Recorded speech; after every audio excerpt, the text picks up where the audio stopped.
Hi and welcome to week 6.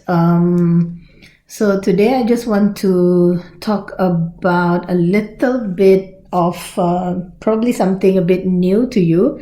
I want to talk about a bit of research skills. Okay. Now, before you start off with your research, especially when it's coming to your analytical report, it's very important for you to identify the kind of sources that you need, and also you have to make sure that these sources are sources that are verified, they are legit, and they are trustworthy. Okay, so basically for today's lesson on research skills, I will talk about how to find information, what kind of resources you can actually look for, and also how you evaluate those sources. Okay.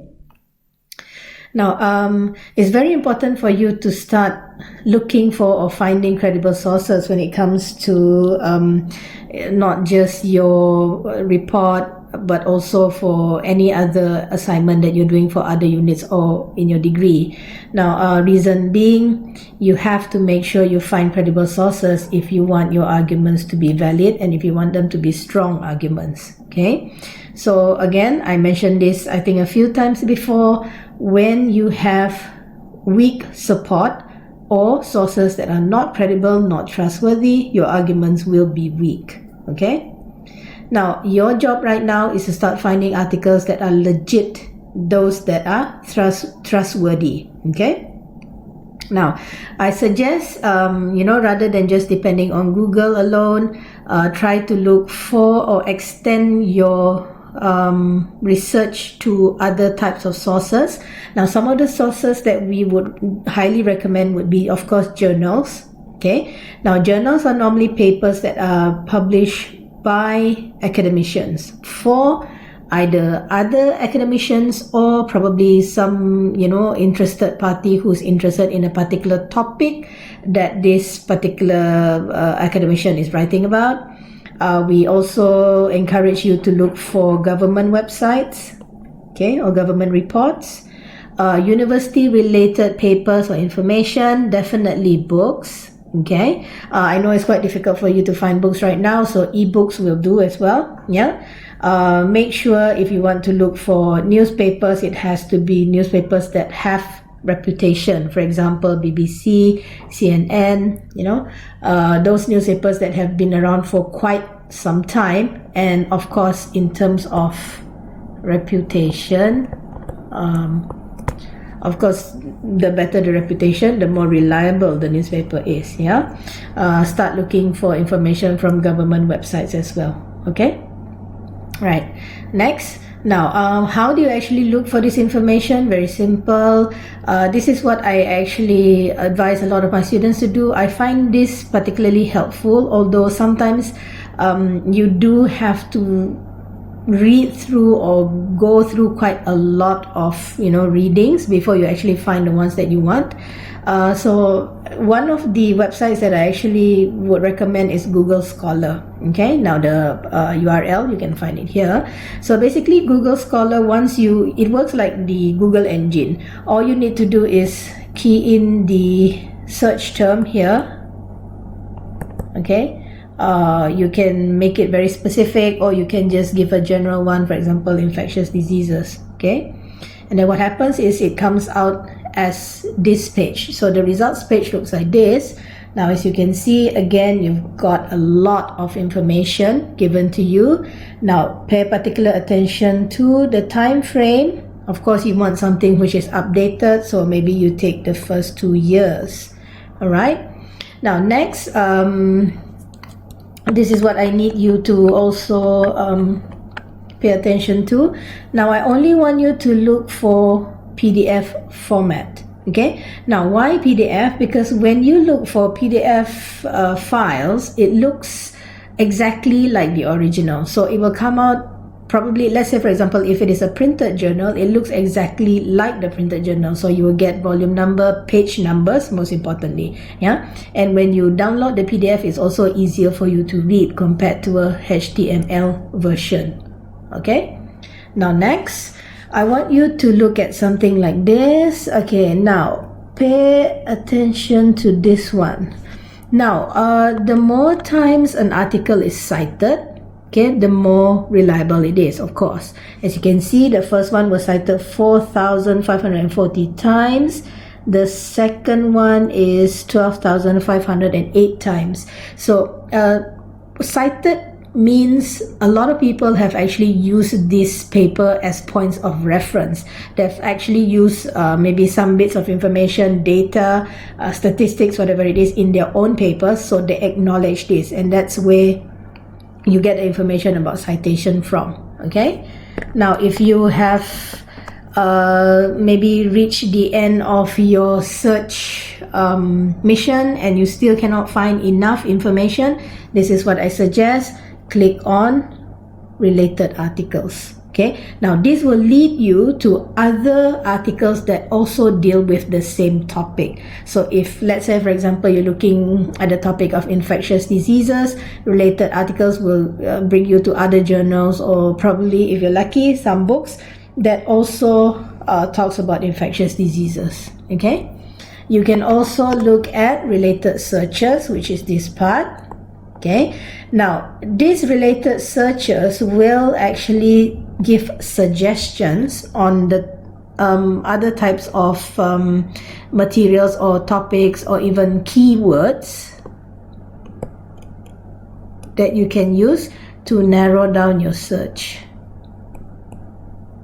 Okay, so this is highly helpful because, again, when you talk about infectious diseases, there are so many articles out there, there are so many researches done, so you need to make sure you try and narrow down your search terms so it's easier for you to find the information that you want. If there is a particular infectious disease that you want to focus on, for example tuberculosis or TB, then narrow it down to just TB. Okay, all right.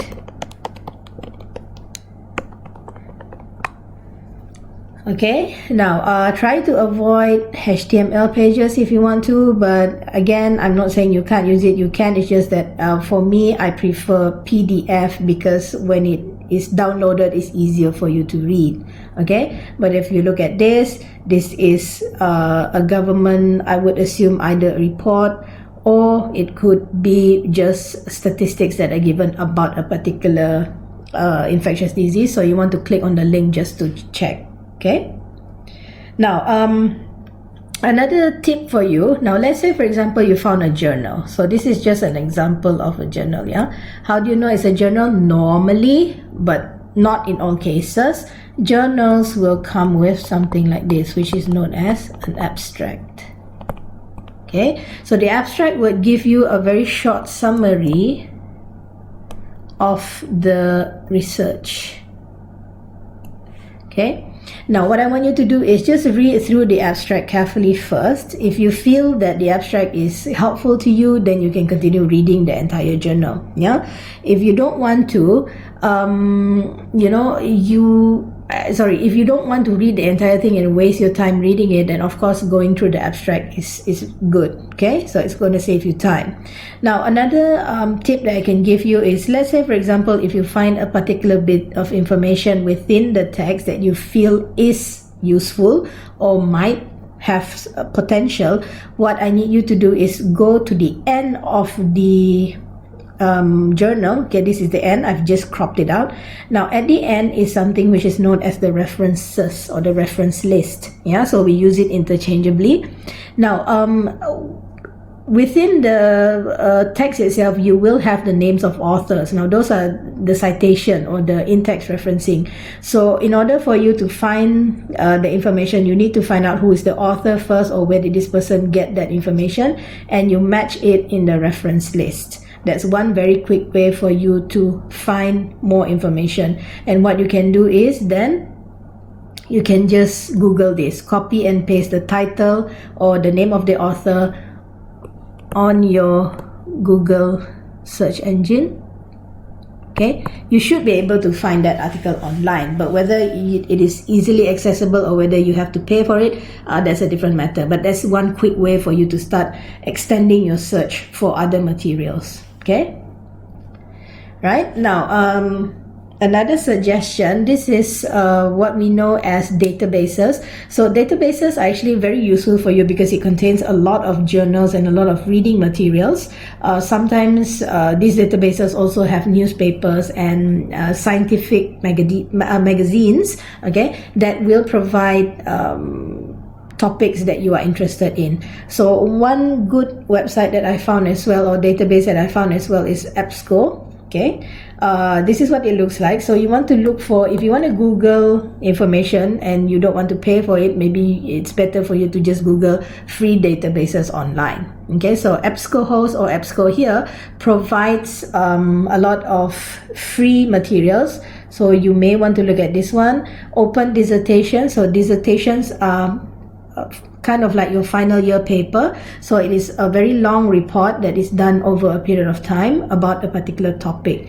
It is also known as a thesis, which is of course considered to be trustworthy and legit as well if you have taken it from a reliable university. Okay, so make sure the university is something which has reputation. Of course, you want to look at universities like, say, Harvard, Yale, even Curtin, but don't look at universities that sound a bit dodgy, you know. So if you're not sure, Google. Yeah.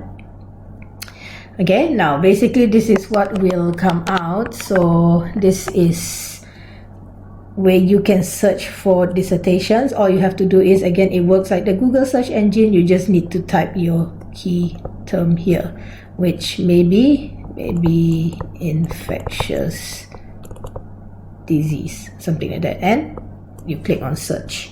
Okay, all right, now I have done that. So once you click on search, this comes out. You can see this is the title of the article. Okay, this is the author. It was published in 2017 from the University of, what's this, Virginia Technology. Okay, and it's a dissertation. So what you want to do is you just click on the title. You should be able to access the information for free. Okay, again, if you have to pay for it, just abandon that idea and start looking at other, or looking in other websites. Yeah. Okay, now this is another website that I also recommend, is DOAJ, or known as Directory of Open Access Journals. It works very similar to the previous website that I was talking about. All you have to do is key in your search term here. Okay,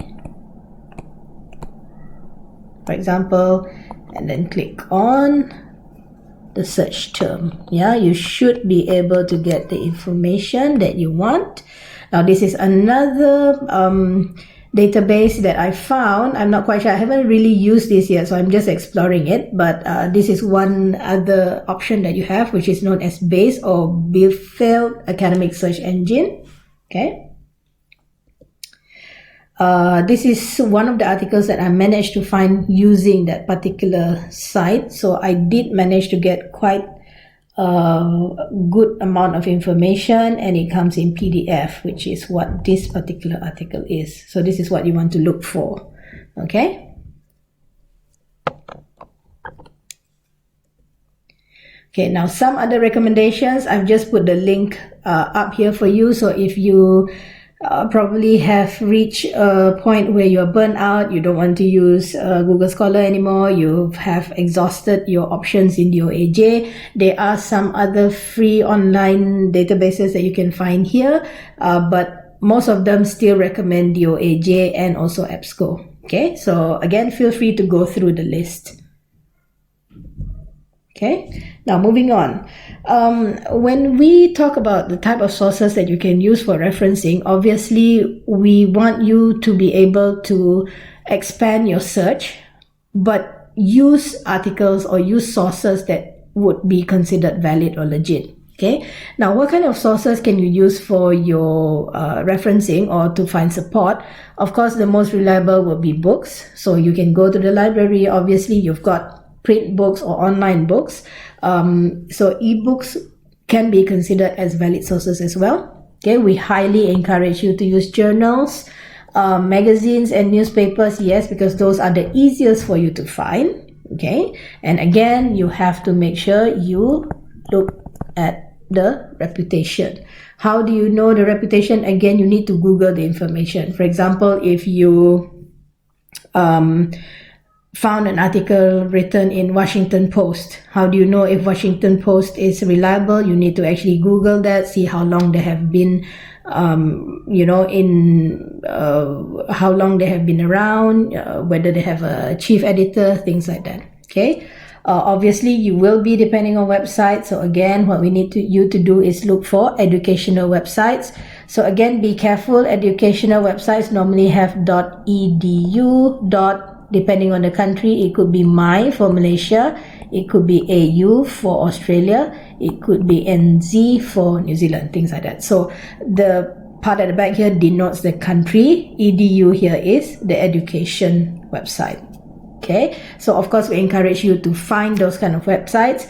Other things that you will find on the URL will be maybe .gov, that means a government website. Okay, you've got .mil, that's a military website. You may have, okay, the very common one is sorry about that. You've got .com. Okay, .com is actually commercial website, so that one you need to be a bit more careful. Yeah. Okay, bear with me. All right. You can use blogs if you want to, but I would normally tell my students, I would actually discourage them from using it. Okay, because sometimes one, you're not sure about who's writing this particular website. Okay, you don't know whether they have the qualification to write about it. So I would actually discourage you from relying too heavily on blogs. Okay, now podcasts are okay, but again, I would highly discourage that because sometimes it doesn't really help you in any way. So we want you to focus on just probably, we want you to focus on just this 1, 2, 3, 4, 5 sources. Okay. All right. Now, please try to avoid using blogs, podcasts, and videos if possible. Again, it's all about reputation. Yeah. If you cannot ascertain the reputation, then it's going to be quite difficult for you to judge whether it's legit or not. Okay. Right. Now, types of resources. This one is actually, I found a very good website that gives you very detailed information about the type of resources that you can use. So please click on this link, yeah, to read up on it. Now, I feel that the explanation are very concise, very precise, and also quite informative in that sense. So please take time out to actually read what's the explanation given within that link. Yeah. Okay, so this is what it looks like. I want you to read these 3 sections. 1, is it scholarly? 2, types of sources for research, and 3, comparison of article types. That should give you a very, very clear explanation on, the reliability and credibility of the sources that you are using. Yeah. Okay. Now, just a reminder, we also need you to be very careful in terms of the materials or the content that you select. Now, for journal, again, I need to remind you, please read the abstract. Don't waste your time to read the entire paper if it doesn't meet your needs. You've only got a certain number of time for you, or a certain amount of time for you to actually complete your assessment. So it's better for you to read the abstract, find out if it is actually useful for you, then you read the entire paper. Okay. Next, if you find the information is helpful, check the reference list for full information. You may be able to Google the same paper and get it free online. Okay. Now, another very important thing that I need to talk about, for government reports, please make sure your information is not more than 10 years old, especially if it is related to statistics. Okay, because again, when you talk about numbers and you talk about percentages, when you talk about trends, this will change. Yeah, so anything within the 5-year period is good. If it is more than 10 years, if it is 20 years, just throw it out. Okay, all right. And also next, please be wary if the website sounds dodgy. So you have to also start evaluating whether the website itself carries, a certain level of reliability. Yeah. How do you know? Again, Google is going to help you. So if you're not sure, let's say for example you come across maybe something like this, the Irish fire logs, just do a quick search on Irish fire logs and see, okay, first, who is maintaining the website? Is that person reliable? Does this person have any qualification to talk about the issue of peat fire and things like that? So these are a few things that you need to carry out in order to evaluate whether the website is reliable or not. Yeah, so I'm just going to write it down here. First, look at qualification. Okay, look at affiliation. So affiliation here means who this person is connected to. So obviously if this person is working for a university, he or she has a certain level of reliability or credibility compared to someone who is probably working freelance and you don't know their qualification level and things like that. Okay. Look for reputation as well. Okay, obviously if the person has a high qualification, if they have been working in an area for a specific number of time or for a long time, they do carry or they will have some sort of reputation as well. Yeah, so again, check for those things. Now I'll just give you another example. So I know a lot of you like to use Wikipedia, right? Okay, now unfortunately Wikipedia is not considered, well, a very valid source. Okay, because Wikipedia, if you look here, you can actually log in and you can make changes to the document. Now when you can make changes, it means as long as you can create an account, as long as you are able to access this particular site, you should be able to make changes. I would be a bit worried about that, because at the end of the day, any Tom, Dick or Harry can just log in and make changes and probably not even do referencing, maybe not even do research, but just add on to the base of information. So when you've got more people who add in information and you don't really know, their affiliation or which company they belong to, I would be a bit wary, using this kind of sources. Okay. All right, so that's all for today's lesson. If you have any questions, if you've got anything that you're confused about, or you have any queries, again, please feel free to email us. You can access the materials via Moodle as well. Yeah, but most importantly, if you have any questions, please do email. Yeah. All right, thank you.